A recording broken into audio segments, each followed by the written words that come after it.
right?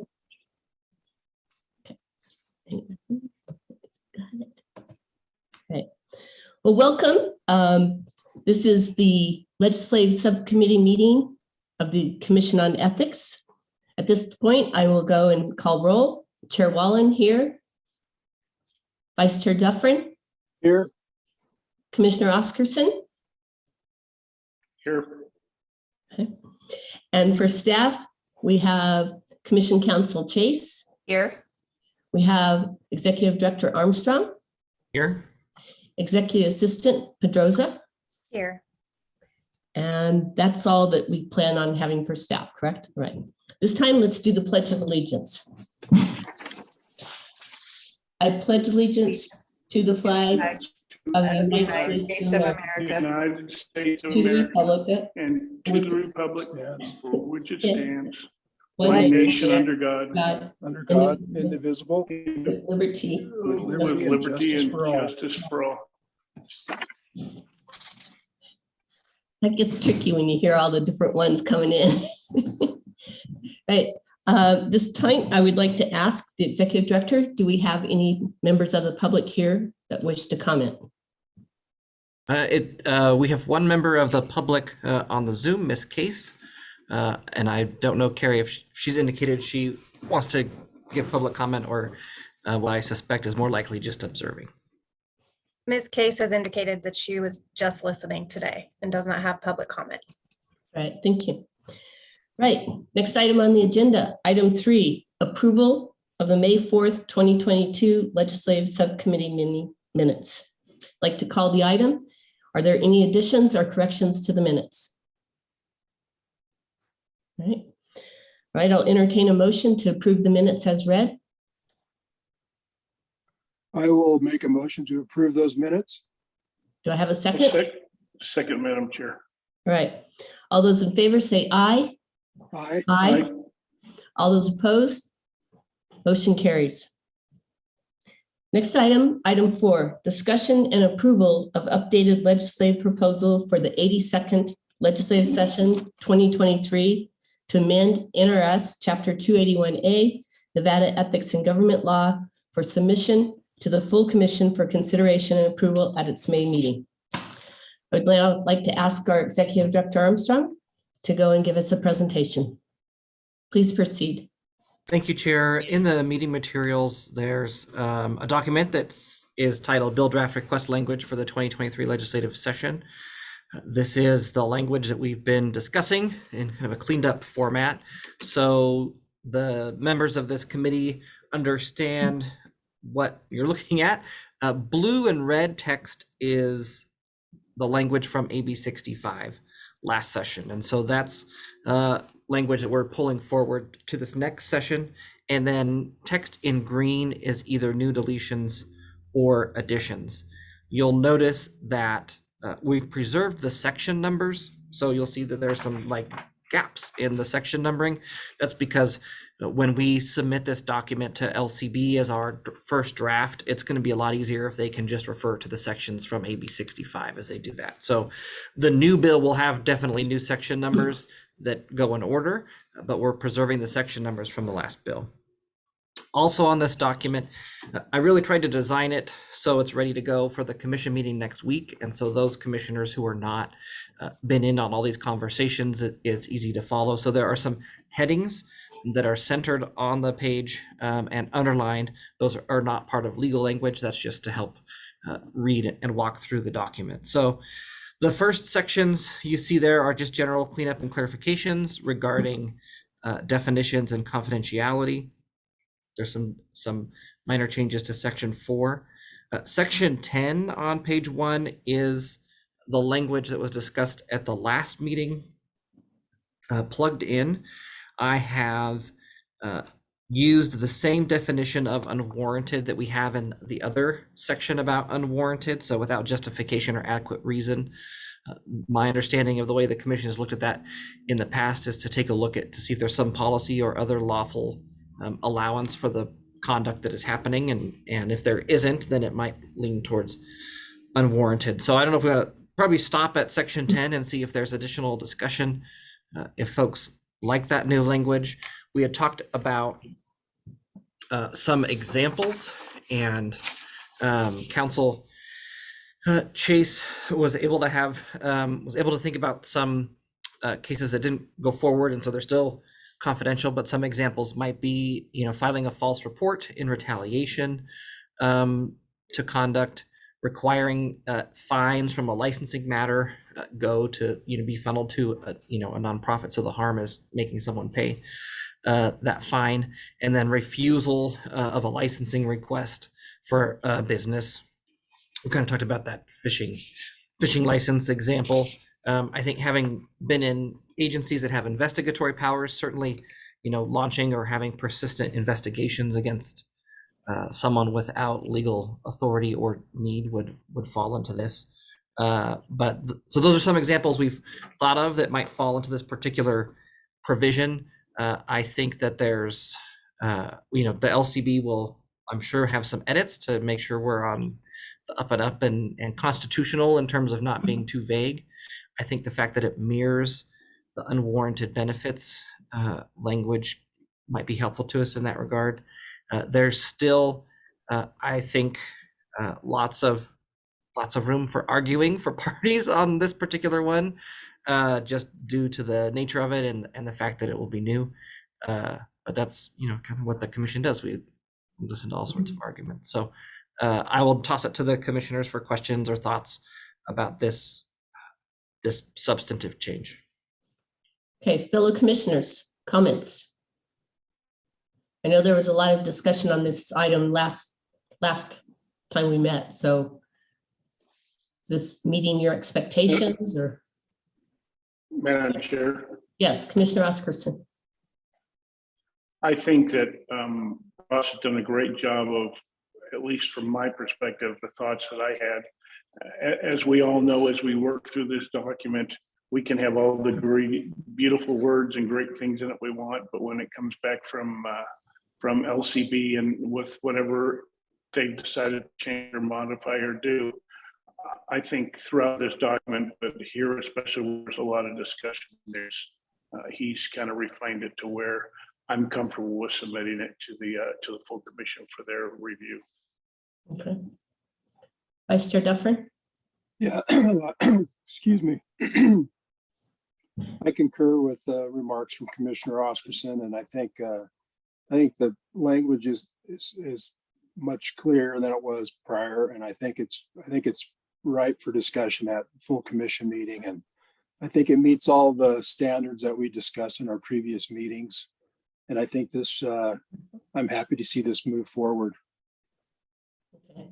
Yeah, I too concur with my fellow commissioners, and I like the fact that we're using the same language, unwarranted harm, that we use in other places in our statutes. So I think that will help a lot to move it forward, because we've got some consistency of what unwarranted harm means in applying to other statutes. So thank you. Okay, please proceed.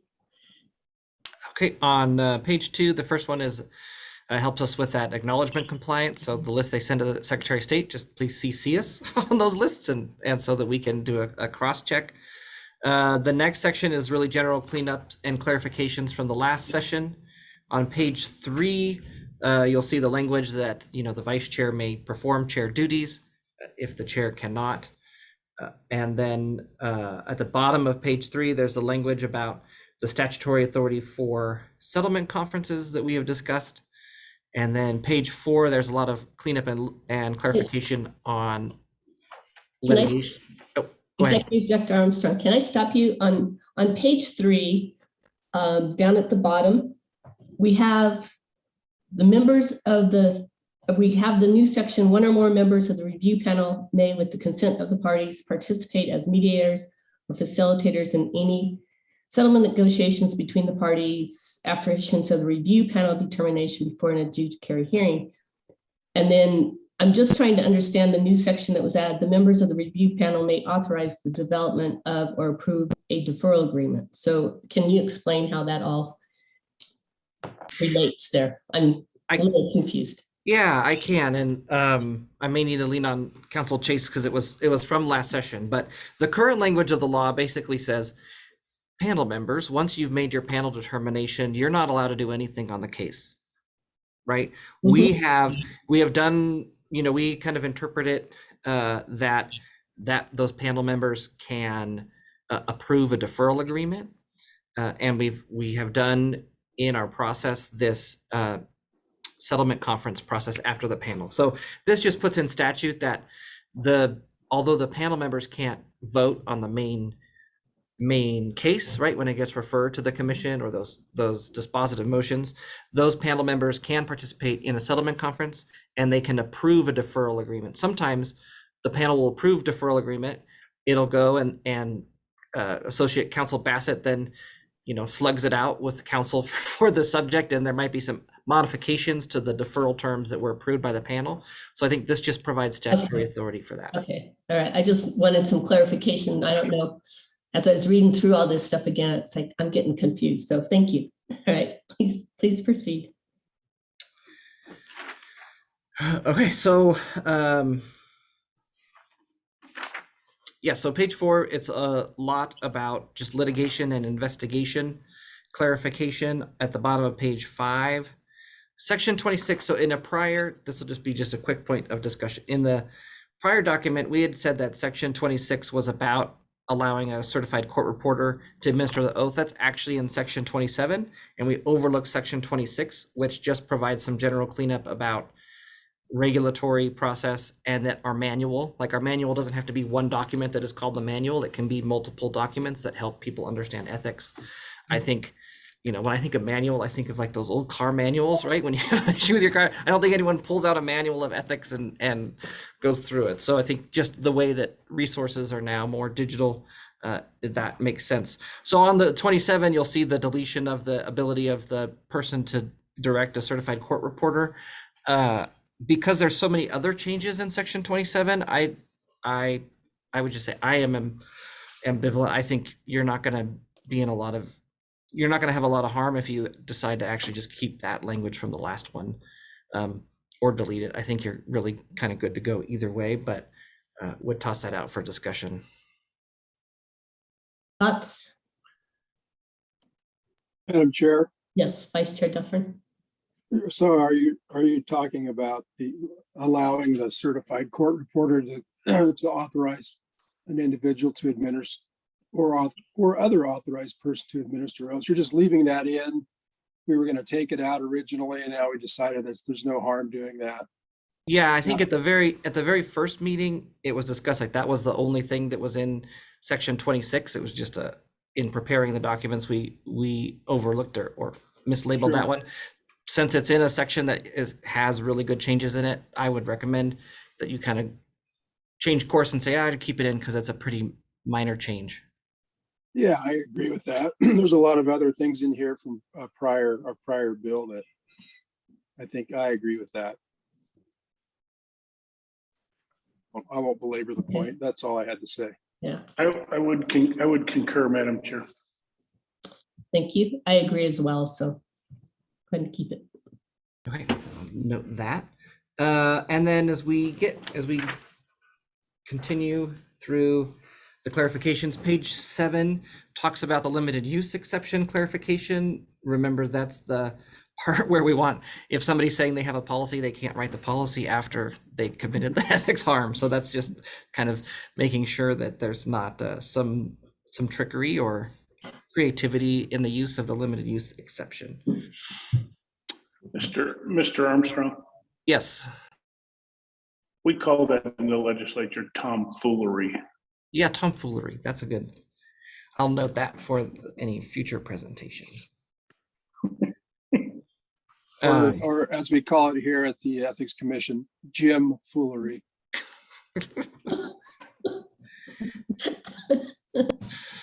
I'll mark that down too. Just for internal commission meetings. So on page 8, we have some more general cleanup. And then at the bottom of page 8 is that language about you don't have the duty to disclose legally confidential information. And the green there is some language that Council Chase came up with it to make it just super clear and crisp. But we'll see if the LCB puts it back in because they want it. But that's our recommendation. Then there's just some, additional references throughout the top of page 9. At the bottom of page 9 through page 10 are the cooling off the cooling off limitations. And that was, I think, that the item from 2 sessions ago where we really don't want to be punishing like that, the frontline receptionist in terms of not being able to go work for someone. We're really narrowing the cooling off provisions to folks who were the decision makers, where the biggest ethical implications are. Moving to page 11, there's some more general cleanup, and then general cleanup about advisory opinions. And there was some language from the last bill that Council Chase caught that, if it was enacted, would have triggered public meetings for all advisory opinions, which is totally counterintuitive on the confidential advisory opinion. So the green language cleans that up for us. At the top of page 12, there are some that were in the general cleanup category that, because we've eliminated some sections, we don't need them. So those are just additional deletions of cleanup language that's no longer needed because of the other changes we've made. There's similar. Section 41 is our first, where we're removing language about a time extension, and you'll see a time extension section at the very end. At the bottom of page 12, this is probably the meatiest procedural change that we're asking to make again, which allows for a notice of investigation to replace a copy of the complaint to help protect the confidentiality and the identity of the person who's made the complaint. And really, as I've experienced, and I think Council Bassett notices too, is that when we craft this notice, it should provide the subject a lot more information about what is going on, because we get a lot of confused subjects who just get your panel or get your jurisdictional determination and copy of the complaint, and they still don't understand what they're being accused of. So that notice one is still, I think, great. Executive Director Armstrong, if I can back up, I just want to, in the complaint investigation area, item number 6, it's the language there. It says under item 6A is not sufficient to warrant an investigation in the matter the commission may dismiss with or without prejudice. If the commission dismisses, it shall issue a letter of caution or instruction to the public officer or employee. That does not make sense to me there. If we're dismissing it, then why are we saying that if we dismiss it, we have to issue a letter? Can you clarify that for me, please? Yeah, that is language from last time. And I don't know if you know, Council Chase, why that is a shall. I think probably it should be a may, which would be consistent with our other language around dismissals. You're a good catch, Chair. Well, yeah, that should be a may, because often you do want to issue a dismissal, but you want to give a letter of instruction. Yeah, that's so what they improve their conduct so they don't come back to us down the road. Yeah. So definitely should be a may. Yeah. Good catch. Because I was like I kept reading it, going, what? Okay, we will make that. It'll be a green change on the final document. Just as a point of clarification, you might want to go through the entire document for all the shalls and just double check that. I do like all the cleanup language that we're getting in here and streamlining it so it's not so wordy. I like that a lot. Yeah, if you change any mays to shalls, please let us know, or vice versa. Right. Well, I suspect you won't. Will do. Okay, so charging along through 13 and 14, that's really, you'll see those are timeline changes. And section 46, which starts on the bottom of page 14 and goes through page 15, is the language from last time about confidentiality of the subject. Again, trying to protect subjects and their confidentiality throughout the process, and making it a little bit easier to determine that confidentiality protections apply. Then through 15 and the top of 16, there's the language from last time that talks about just some clarification of the investigative file. 16, at the bottom of 16, there's just really some of that clarification in terms of the disposition and what the commission can do in completing a case. You'll see the language in the middle of page 17. The green language really just sets out all of the different ways that the commission can do it, which is consistent with some of the laws already. The section 55 elimination is, again, because we eliminated section 12 of the act, it gets rid of that part. So that's what that reference piece is. And then on page 18, I made my recommendation, the effective date. Last time the effective date was July 1st. I have found that if you're trying to implement system changes to this extent, that July 1st date is incredibly difficult. And so my recommendation would be to have it effective October 1st, which then allows us time to develop the notice to the person, to develop all the other things that is required. So that's my recommendation, is to adjust it to the October 1st start date. We also, for the record, may need to do some regulations to support some of these changes as well. Okay. I don't have any problem with making it October 1st. And then the very last Madam one. Chair, Yes, Commissioner Oscarson.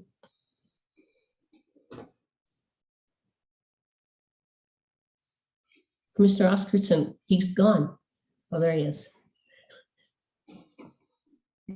sorry, I think that Mr. Dufferin keeps pushing the button to cut me off, so I just don't know what the problem with that is. But anyway, Council Chase, may I ask you a question regarding anybody when that changes? If there's anybody in the queue at that time, or in the process of we have, we're moving forward with complaints, they're all grandfathered into the old statutory language, correct? Yes and no. They're grandfathered into the statutory language on the alleged violations. We cannot add a new violations that wasn't on the books at the time. But procedural matters can be effective when their effective date is, because that doesn't change the actual allegations or their ability. So it's kind of a two-pronged deal. Procedural matters can be effective immediately upon the effective date, but other things won't be until later. Appreciate it. I just wanted that on the record for clarification. Thank you. And then at the very bottom is the language about time extensions that we discussed last time. I will say that Ms. Hayden, our senior legal researcher, did look up if there were definitions of good cause, and generally there are not. You don't want to define that. You want to leave that broad, but that things like natural disasters, illness, are all things that courts have found to be good cause.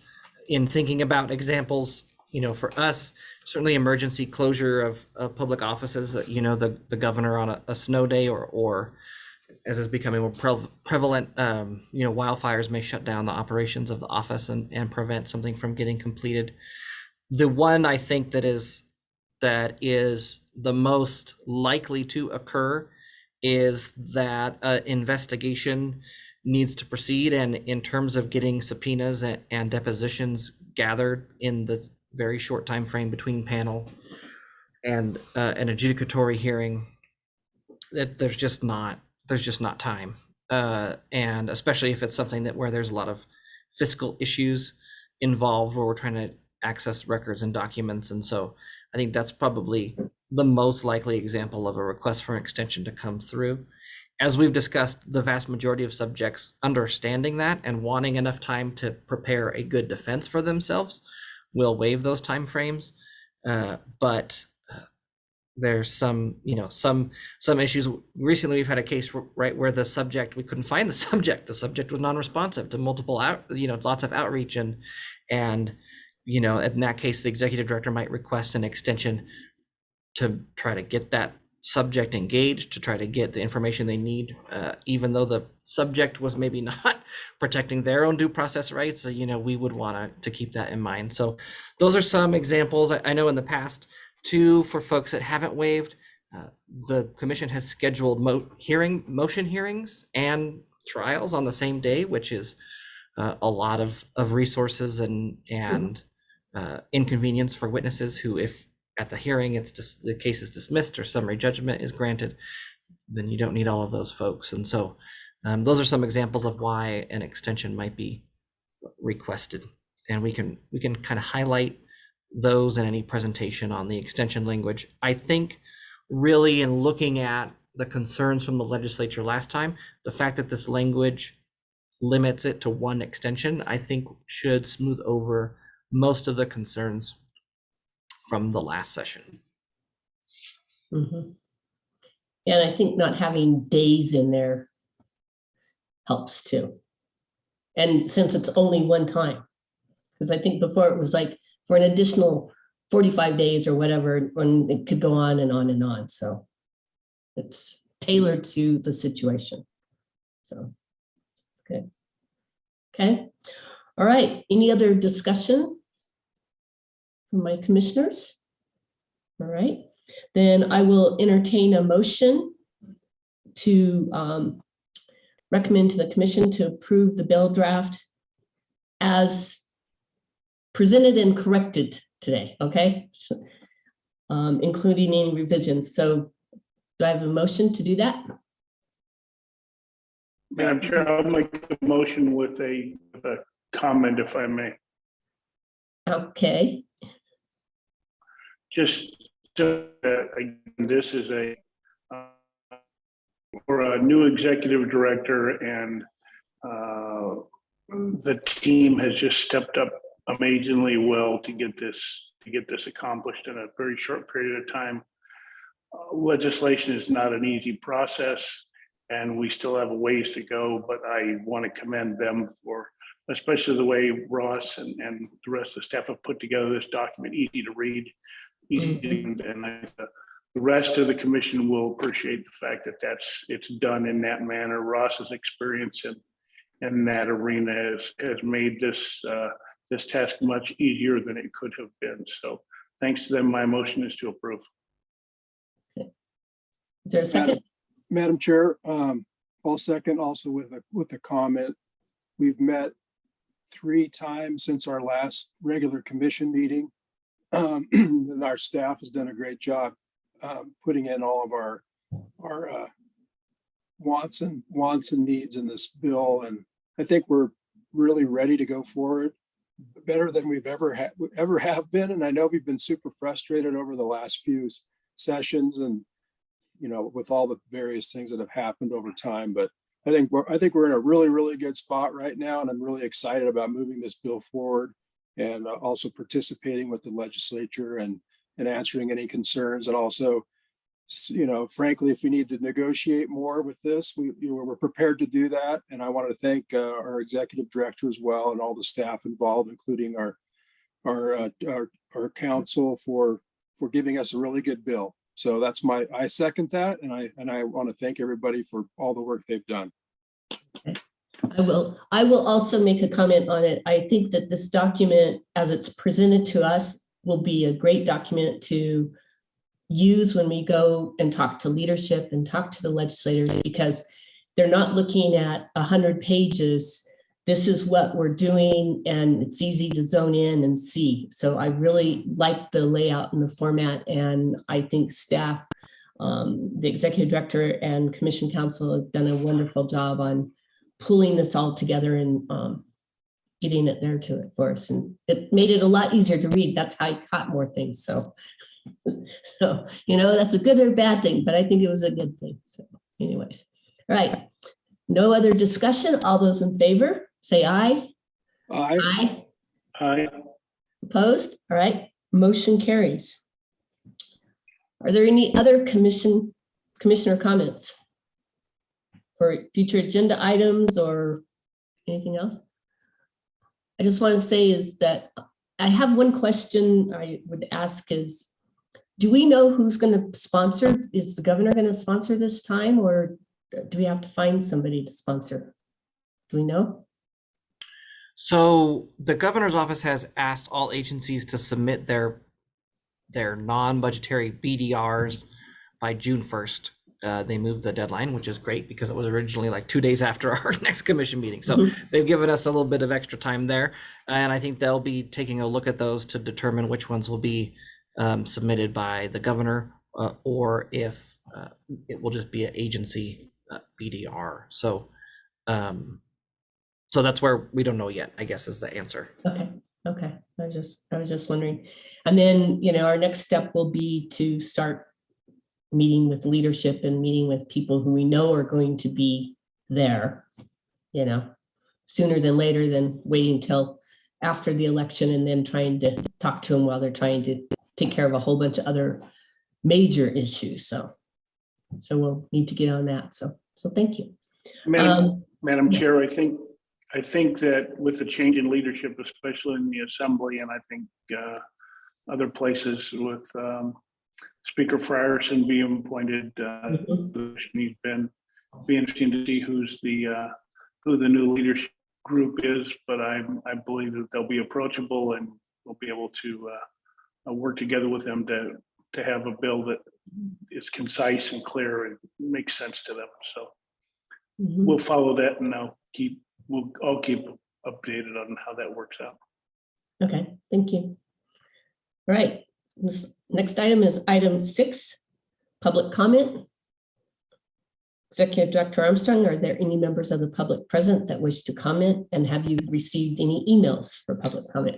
We have not received any written public comment for this meeting. We still have Miss Case in attendance. She confirmed in the chat that she just likes to hang out in public meetings for fun sometimes, which I can confirm based on prior history with Miss Case. And it's good she's here, because if we were going on a really wild path, she would let us in. So the fact that she doesn't have any questions or concerns, that's also a good sign for us. So no, there's no public comment on this matter at this time. All right, thank you. This time I will entertain a motion to adjourn. I'll make that motion. I'll second, Madam Chair. All right, all those in favor say aye. Aye. Aye. Did you say aye, Vice Chair Dufferin? I didn't hear you. Okay. I did. Okay. Commissioner Oscarson rounded out. All those opposed? All right, motion carries. All right, thank you all, and thank you very much for all of your hard work. You guys have made our job super easy this time, so thank you. Thank All right, you. have a good Thanks. rest of your day. See you All right. next week. Okay, yes, Bye-bye. next week. Bye. Bye-bye. Bye.